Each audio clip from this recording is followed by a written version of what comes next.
All right, so we are today going to do 1-5 solving inequalities. Our learning objectives today are to solve and graph inequalities and to write and solve compound inequalities.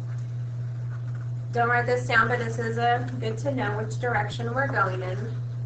Just as we use properties of equality to solve equations, we can also use properties of inequalities to solve inequalities.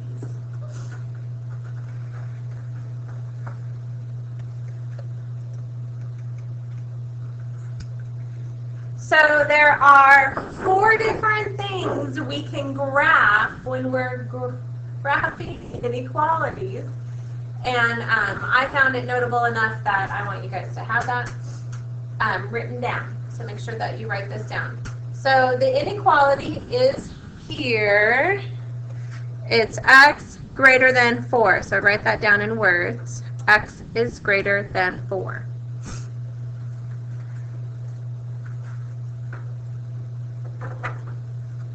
When we have an inequality, we take our number,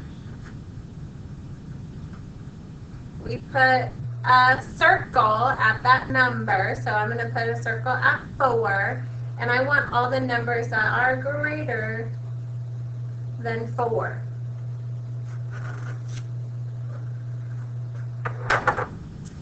The next one I have x is greater than or equal to 4. And so once again, I put a circle at 4, but this time I can equal 4, so I'm going to fill that in because I am allowed to be 4. So I want to be greater than or equal to 4.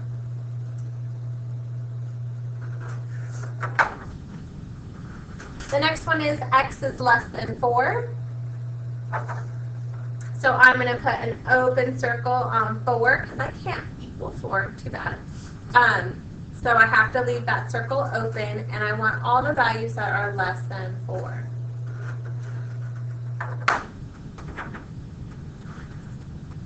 Last but not least, x is less than or equal to 4.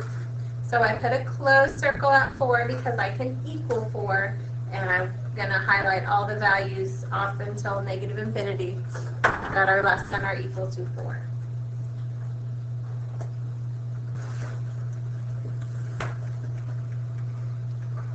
All right, so let's take a look at this sentence. The quotient of a number and 3 is no more than 15. We're going to write an inequality that represents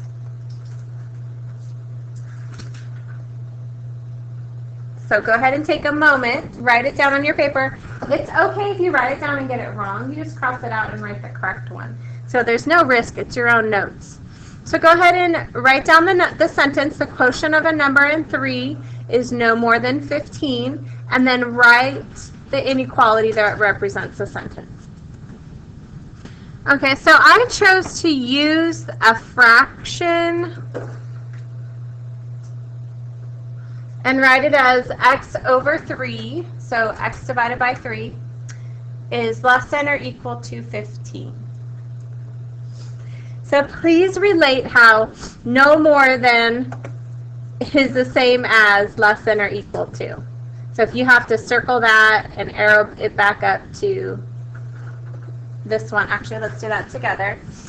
So we're going to go no more than, and we're going to say that it corresponds to less than or equal to. That's kind of important.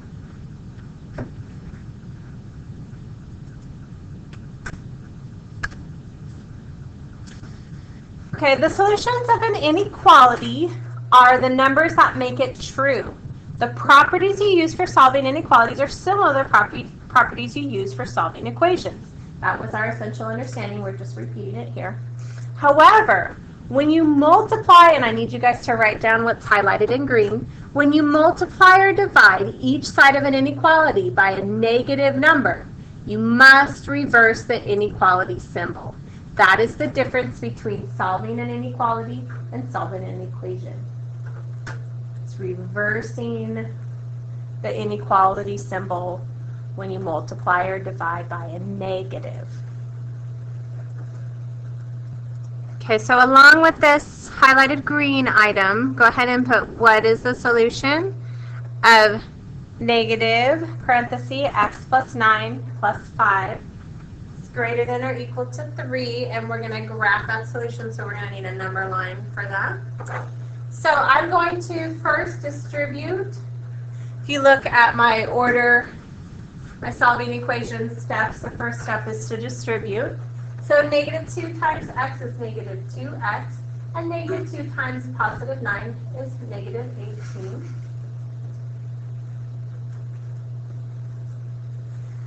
My next step is to combine like terms.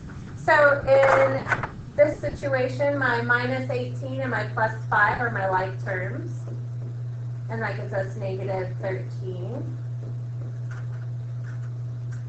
Then I'm going to add or subtract variables single sides. I already have all my x's on one side, so I don't have to do that. So my next step is to add or subtract my constant terms. So in this case, it's 13. It's added to both sides since it is a minus. And lo and behold, here's where this highlighted green property comes in. I'm going to divide both sides by negative 2, and I get x is greater than or equal to, but I divided by a negative, so I need to flip that. So x is less than or equal to 16 divided by negative 2 is negative 8. So then to finish out this problem, I'm going to graph it. So I'm going to put negative 8 on my graph, and he's going to go right in my middle. Am I going to have an open circle or a closed circle? Closed, because I'm equal to, and I want all values that are less than or equal to negative 8. A digital music service offers 2 subscription plans. The first has a $9 membership fee and charges $1 per download. The second has a $25 membership fee and charges 50 cents per download. How many songs must you download for the second plan to cost less than the first plan? So the first thing we want to do is write our statements. So if we look at the first statement, we start out, so this is this one. We start out with $9, and then we add $1 per download.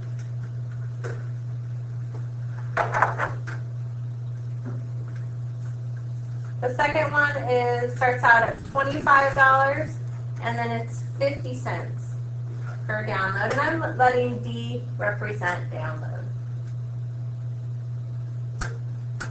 So the question is asking,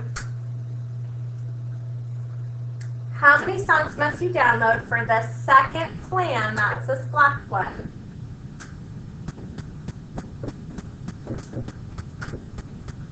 to cost less than the first plan?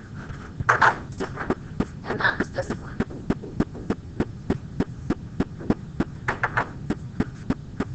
Alright, let's solve this out. I have no distribution to do because I don't have any parentheses. I have no like terms on each side. So I'm going to go ahead and subtract my variable, and I always pick the smallest. So I'm going to subtract 0.5b.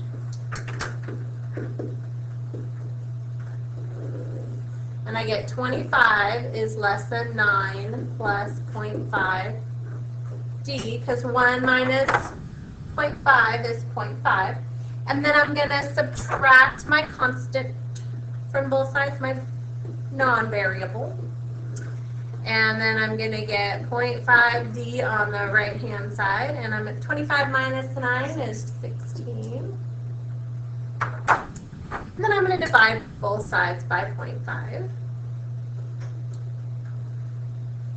I am not dividing by a negative. This is where you ask yourself, am I dividing by a negative? If it's yes, we switch the sign. If it's no, it stays the same.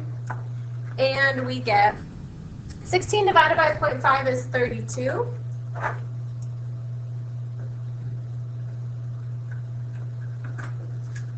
So I'm going to have to download more than 32 songs in order for the second plan to be cheaper than the third plan. So that's an explanation. You must download more than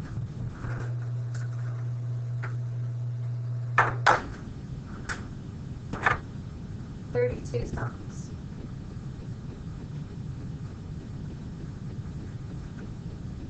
Your plan 2 to be less expensive.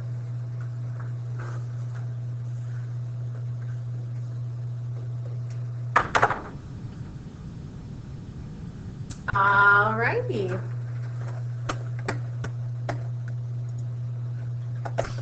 Okay, so what happens when we get no solutions or all real numbers as solutions?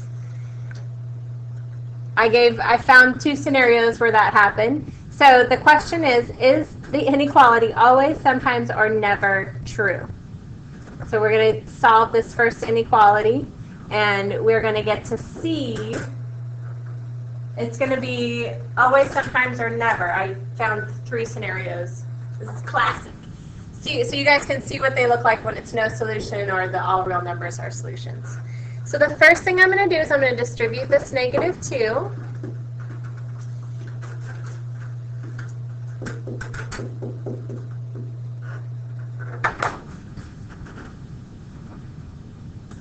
Okay, so we distributed the -2 to get -6x minus 2 is greater than -6x plus 7. So what you guys are going to do is, if we follow our steps to solving equations, we're going to add our variable to both sides. So in this case, I'm going to add 6x to both sides. And I'm going to get -2 is greater than 7. My variable goes away. So now, am I left with a true statement or a false statement? -2 is not greater than 7, so my statement is false. So this is, there's no solution, and that means it's never true.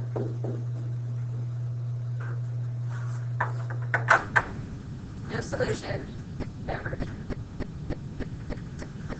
All right, so we saw the situation where it was never true. So we have a 50-50 shot. This is either going to be always or sometimes. I'm going to guess always. So the first thing we do is we distribute out the 5, so that gets to be 10x, and then 5 times -3 is -15 minus 7x less than or equal to 3x plus 8. Then we're going to combine like terms. So that means my 10x minus 7x gives me 3x.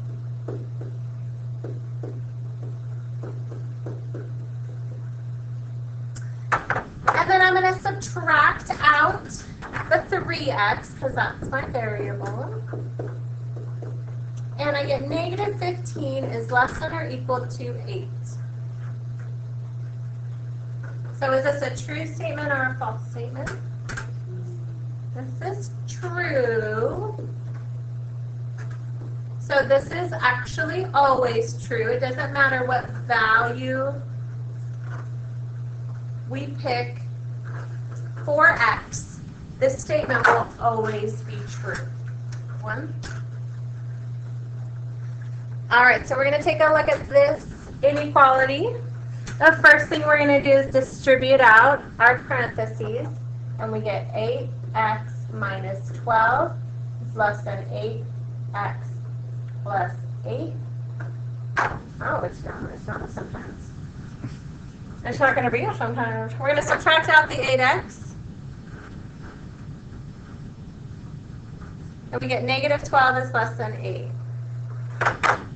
Negative 12 is always less than 8, so this guy is an always.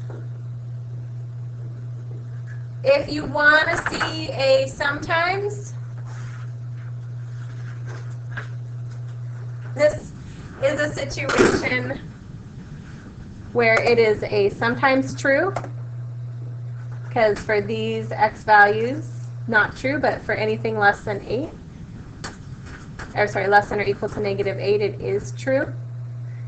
So when you actually get an inequality to solve itself out, where you get an x value greater than or equal to or less than or equal to, then this is a sometimes situation.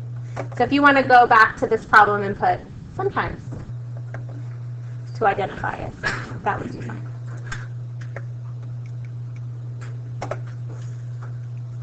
All right, I do want you guys to have the definition of compound inequality. So I'll let you add that to your notes. I'll read it to you, and then you can add it to your notes in your own words. You can join two inequalities with the word and or the word or to form a compound inequality. To solve a compound inequality containing and, find all the values of the variable that make both inequalities true, and I have an example of that right here. So a compound inequality, please write the definition down in your own words. So we want to find the solution of 5 is less than or equal to 3x minus 1 and 2x less than 12. We are then going to graph the solution. So this is the compound inequality containing and. So to solve this first equation, I'm going to add 1 to both sides and divide by 3. So it's 2 less than or equal to x, and for the second one, I'm going to divide both sides by 2, and x is less than 6. So I want to find where 2 is less than or equal to x. I'm going to flip this around because I like to read it the other way. Alligator is still eating the x, but I like x on the left-hand side when I'm graphing. So we so unlikely not to have a number line. So we throw down our number line. How many values am I concerned about with this number line? Just 2 and 6. So I'm going to have a closed circle x greater than or equal to 2. That is here. I have a closed circle at 2, and I want to shade everything bigger than. X less than 6. So I have an open circle at 6, and I want everything less than. I'm going to stop at the 2 because I want numbers that are greater than or equal to 2 and less than 6. So it's everything in between 2 included and 6 not included. So I got an open circle at 6, closed circle at 2, shaded everything in between the 2.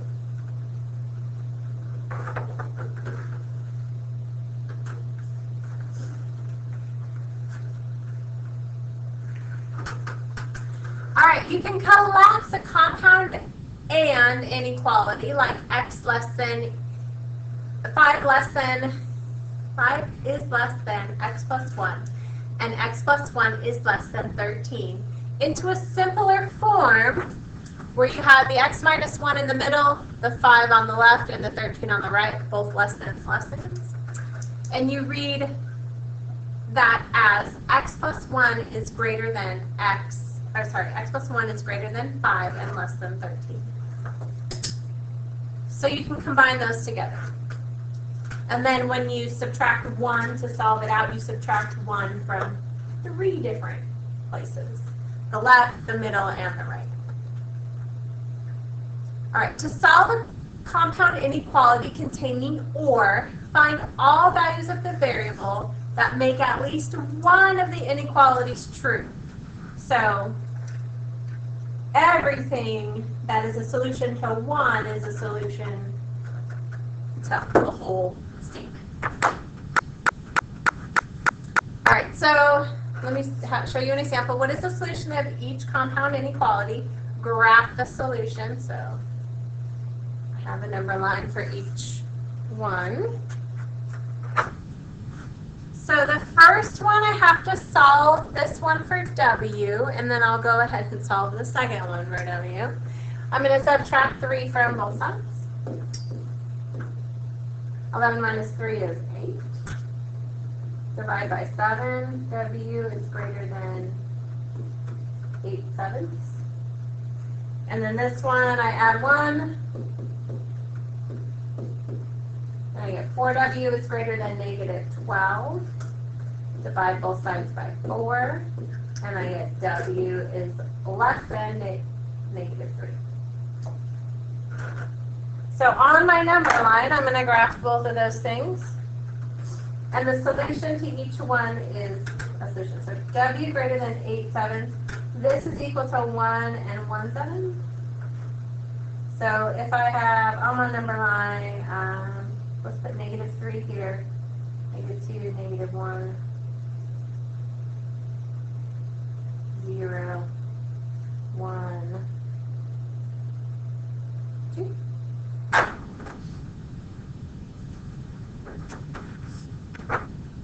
All right, let's do W is greater than or equal to 8/7, or 1 and 1/7. So 1 and 1/7 is like right here. We have an open circle. You can tell something. And we want everything greater than 1 and 1/7. Then I also want everything less than -3. And just remember, this is an open circle.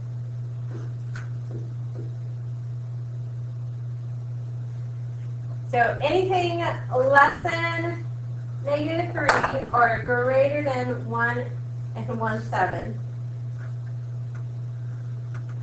is a solution to this problem. All right, last problem. So we are going to take both of these inequalities, solve them, and graph them. Whatever makes both of those one or the other true is a solution to our equation. So I'm going to minus 1 from both sides to get 15 less than 5x. Divide both sides by 5. 3 less than x. And in fact, I'm going to switch these around. X is greater than 3. Because I like it that way. My brain works better that way. So for our other one, I'm going to subtract 9 from both sides. And I get 3x less than -3. And divide by 3. And I get x is less than 1. So I'm going to graph the values. X greater than 3. So let's put 0 here. 3 here. -1. So as open circle at 3, everything greater than. And then an open circle at -1, and everything less than. If the inequalities were switched, it would be all real numbers as a solution, because they would cross and they would go on forever, and any number you picked would be a solution to one of those.